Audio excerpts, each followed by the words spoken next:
It all started during the pandemic. An unofficial dog park in Sacramento's Curtis Park neighborhood became a haven for families and dogs to all run free. And neighbors say it gave them a sense of community during a time of very strict isolation.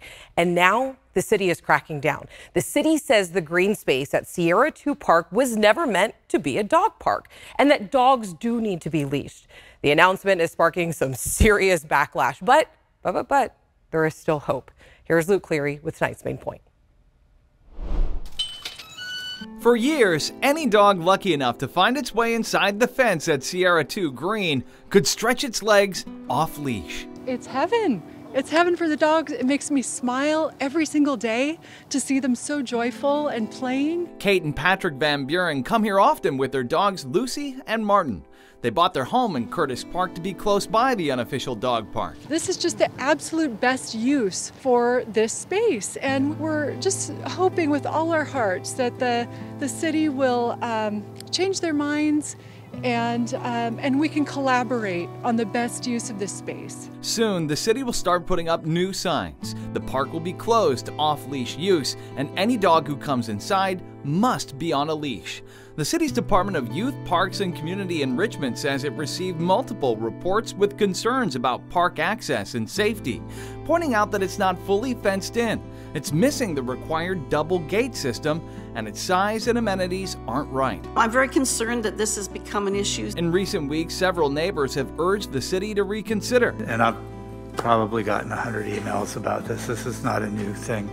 There are safety issues at the park. Councilmember Jay Chenier represents Curtis Park, echoing the city's concerns that the dog park is unsafe. I get it. I have a dog, but there are some safety issues. We're going to do some surveys of the neighborhood to see what they want on that space. That could be closed off and a double gate put in, and take very little effort, I think, on the part of the city to make it safe for everyone. Yeah. The Van Burens have joined the list of neighbors now fighting the change. We definitely do hope that the city does change their mind and we can come to a mutual understanding and agreement of the proper use for this space. Still hopeful that with a few adjustments, the Sierra 2 Green can remain their little piece of dog heaven. They are so cute, you have to admit. They're adorable. All right, but what comes next for this unofficial dog park? Okay, so right now, City Park staff and community groups are actually talking about this. I spoke with someone just today, and they're a member of the group Dogzillery, which more on that in a moment. But the city says that they are actually going to be distributing a survey to determine the best use for that space. And there are many people that are quite passionate that it remain an off-leash dog park. And why is this happening? Are people really changing their ways after COVID? Is that why we're seeing more people? Yeah, I mean, as you mentioned, this was one of the few places where people could go and be outside, get some exercise, particularly during the heavy days of the COVID pandemic. But to back things up just a bit, the city originally came to an agreement 20 years ago on this space with that dog training group, Dogzillery. It was a very small number of dogs at the time. It wasn't used nearly as heavily as it is today. And again, that's the cause for concern among city leaders that, again, this space doesn't meet the definition and requirements of an off-leash dog park. But I did speak to someone at Dogzillery today. They said that they're in contact with the city right now, and they hope that they can come to some kind of a, mutually beneficial conclusion here. All right, and we'll keep you posted. Thank you so much. We appreciate it. All right, and what do you think should happen to the green space in Curtis Park? Should it be kept as a dog park? Unleash your thoughts and shoot us an email, or you can always text us. It's that easy. All right, a major storm is on the way with big impacts in the valley and the Sierra. Meteorologist Carly Gomez is here to break down how it's going to affect us and answer the million-dollar question. Could all this snow and rain help end the drought? Yeah, Alex, what we're seeing right now is that heavy rain headed our way. This is good news because, yes, we have been in a drought situation for the last 3 years. And what we've been seeing for the last couple of months have been a few storms pushing through. They've been good, but this could all change everything if this all dries up. So what we're looking at is a storm system pushing through early morning hours of Thursday, bringing that Sierra snowfall. Sierra snow is very important to us because This is kind of a refrigerator for us. This holds all of our water and retains it up in the mountains, whereas everything in the valley kind of gets washed out, can get pushed out into the ocean, into those rivers. So snowpack, very important for drought situations. This will pass on through, but after it does that, we are expecting to see maybe one more storm system into Saturday. Let's talk about those snow totals. Now, we are looking at anywhere from about 1.5 to 2 feet of snow potentially for the Donner area, and we could see as much as 30 inches for Carson Ebbets. Some of this snow may be totaling as high as 4 feet. This is great news for our water year, although again, all of this could come to an end very quickly. So we rely on system after system to push through. I want to show you this. The Central Sierra Snow Lab, they start showing us kind of numbers to take a look at in comparison to where we should be this time of year. The water year starts on October 1st. That brings us 56.5 inches so far this year. The median, as we start off into December 1st, is 32. So we're looking very good so far. Water equivalent here of 3.2 inches. Now, by January 1st, we should be right around 93. That means from 56 to 93, about 37 inches is what we need to make up in the month of December to still keep us on track. 30 inches are projected for the Central Sierra with just this one storm system. Saturday into Sunday, we could see more, which is great news. Now, the median water year from October 1st to September 30th brings in 359.5 inches of snowfall needed. That means we need a solid maybe 9 to 10 good storm systems to push through with as much as 1.5 feet of snow each to get us to that 359.5 inches. So far, the Sierra snowpack is looking well above average for this time of year. 103% of statewide average. Again, this is looking much better, but we could expect to see the conditions drop off very quickly. Just take a look at the comparison from 2022 versus 2021. Right now, we're looking pretty good, well above average. We just need to continue this climbing trend.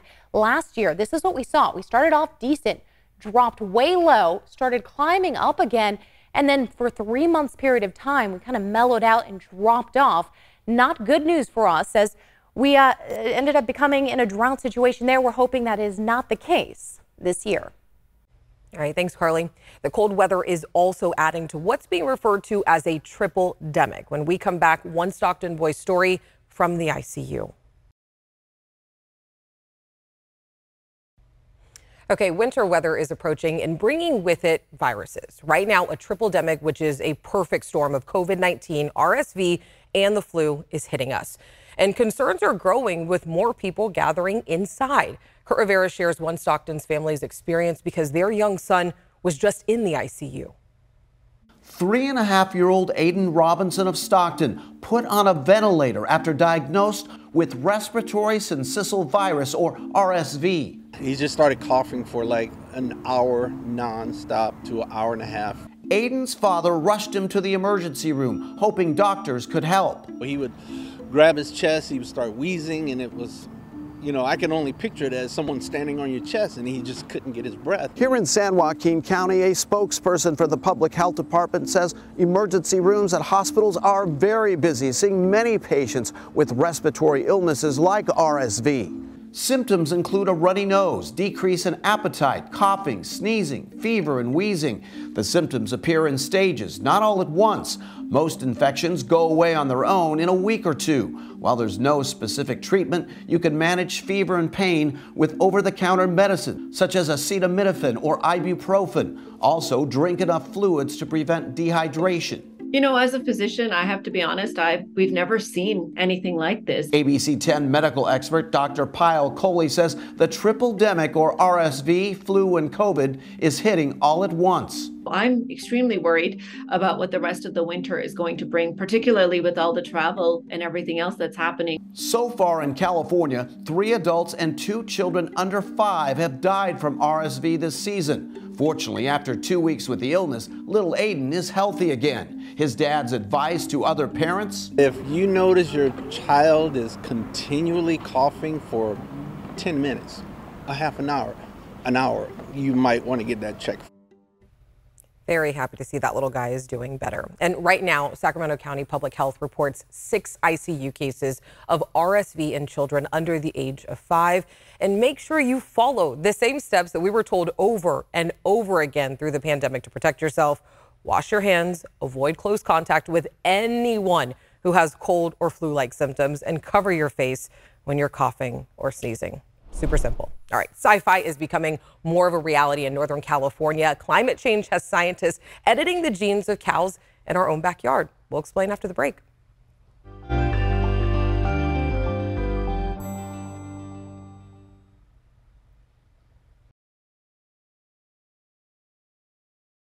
It's the headline across national news today. The House of Representatives voted to impose an agreement to avoid a railroad strike. It's now in the Senate's hands. And you know, Sacramento is a railroad town through and through. If railroad workers take to the picket line later this month, there could be a lot to lose. The clock is ticking. Railroad operators and the rail unions have until December 9th to reach an agreement and avoid a nationwide rail worker walkout. Some estimates say the strike could cost the country up to $2 billion a day. It would have challenged our ability to become the fourth largest economy in the world instead of remaining at the fifth. Lance Hastings is the CEO of the California Manufacturers and Tech Association. The group represents 400 businesses in the manufacturing industry around the state. He says a strike could impact the capital region as well. In the sense that Sacramento is a key geographic cog, several rail lines move through the city. Lots of goods and services going north and south, and in fact, east and west. Rail workers are calling on their companies for better benefits, particularly more paid time off, better wages, and a cap on health insurance premiums. If this all sounds familiar, that's probably because it is. Earlier this fall, rail workers were threatening to strike, leading the White House to help broker a deal that 4 of the largest unions have now rejected by votes among their members. In that deal, workers would only get a single additional day of paid leave. Now, lawmakers are trying to force the unions to accept the deal from earlier this fall. Let me be clear, a nationwide rail shutdown would be catastrophic. The president, who prides himself on being pro-union, says he was hesitant to get involved, but that a strike could impact millions of families, and said that the holiday season has no time for that outcome. Experts don't agree at all. So from a holiday perspective, I don't think there would be much of an impact. That's because holiday gifts are already in warehouses and sitting on shelves, but the impacts of a strike would be felt right away. They would be relatively immediate, and with goods not moving around where they need to be moving. Everything is so much based on just-in-time delivery right now that any hiccup in the value chain is really going to be felt fairly quickly. And railroads are seen as critical infrastructure, which means that all labor disputes are governed by federal law dating back to the 1920s. Congress hasn't stepped in to prevent a rail strike in more than 30 years. As temperatures rise and the drought gets worse, scientists in our own backyard are dreaming up ways to make farming and agriculture more efficient and better for the environment. And they're making their dreams come true to combat climate change with genetics. Man 2 has the story. This is Frodo. Frodo looks like your average cow, but his biological makeup is different. We've inactivated a gene that contributes to fertility. Researchers at UC Davis have a hypothesis that the particular gene they've knocked out will make Frodo sterile. If correct, that identification will help them in long-term efforts to breed cattle with the best genetics.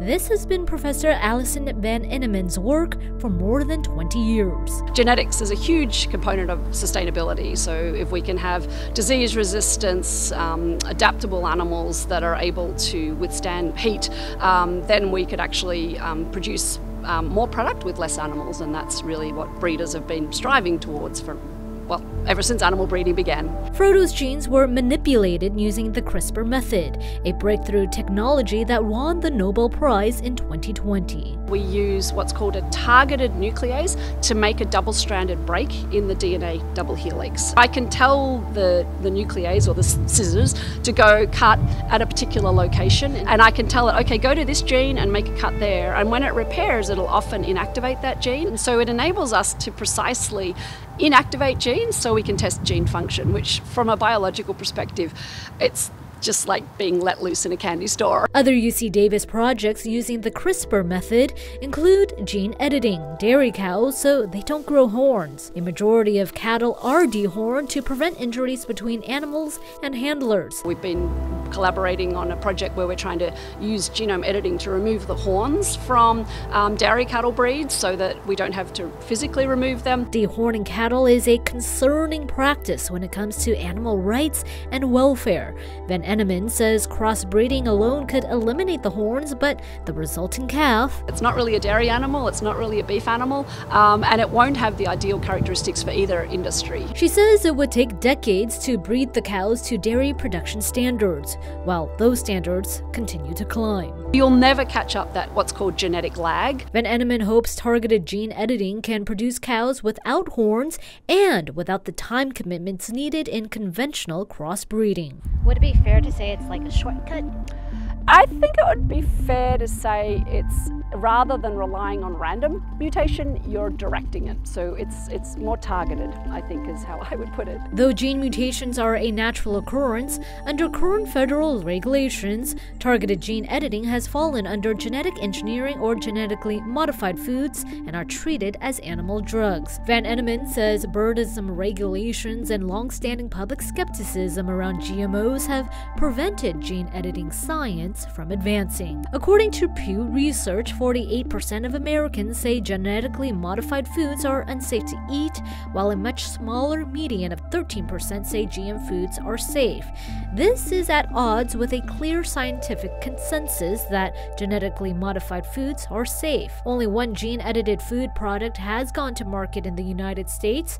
That's the Aqua Advantage salmon. And just this year, the FDA cleared slick coat cattle for use in the United States. They are beef cattle that have been gene-edited to have short hair, a trait that allows them to withstand high heat as the climate continues to warm. The FDA determined the edits were equivalent to natural mutations. We're in the biotech era, and it's literally influencing and revolutionizing agriculture, medicine, everyday life, creation of everyday products and synthetic biology. So it's revolutionary. John Entine, founder of the Genetic Literacy Project, says bioscience needs public buy-in to be successful, which is why addressing public concerns is important. So there are challenges ahead, and we have to be respectful. Many of the critiques of GMOs involve monopolization of technology, unintended consequences, ethics, and safety. But signaling a possible pathway to more acceptance, in September, President Biden issued an executive order to push more government dollars to the U.S. biotechnology industry, drawing parallels to John F. Kennedy's 1961 race to land a man on the moon before the end of the decade. Unwilling to postpone. President Kennedy, unwilling to postpone. President Kennedy set a goal to win the space race against Russia and advance science and technology for all of humanity. Entine and Van Enneman says Biden's executive order cracks open the door for more innovation, but they are cautiously optimistic. I've also had 20 years of watching how slowly the wheels turn in DC sometimes, but any effort by the president or Washington to try to improve the process is welcome. But we can't let the regulatory situation become mired in a debate over just differences of opinion that are not science-based ultimately. And let's head outside, taking a look at our Gilmore backyard. Not too bad, seeing pretty much average today, mild afternoon highs. Let's get straight to our next 5-day forecast though, because overnight is when the real change starts to come. You can see the next 5 days in the mountain, the hills, and also the coast. We're really gonna see on and off rain for the next 5 days, rain and snow for the next 5 days. So make sure you're giving yourself a little bit more time as you head out the door, because things are gonna get a little crazy.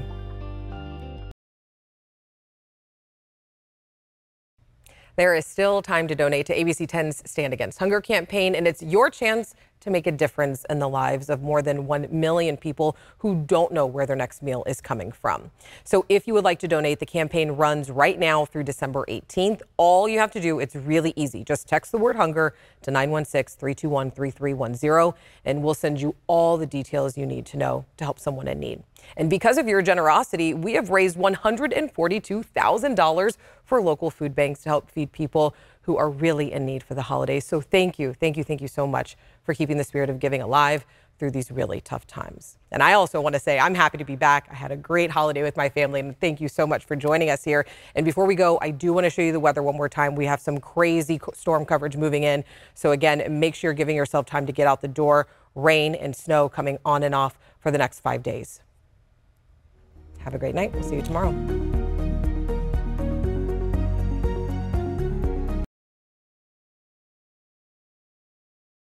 Hey, it's Alex. Just wanted to say thank you so much for watching. I really love hearing from everyone, and I hope that you'll stay in touch. Reach out to me on Facebook at AlexBellTV, or you can email me at tothepoint@abc10.com, or you can even send me a text message at 916-321-3310.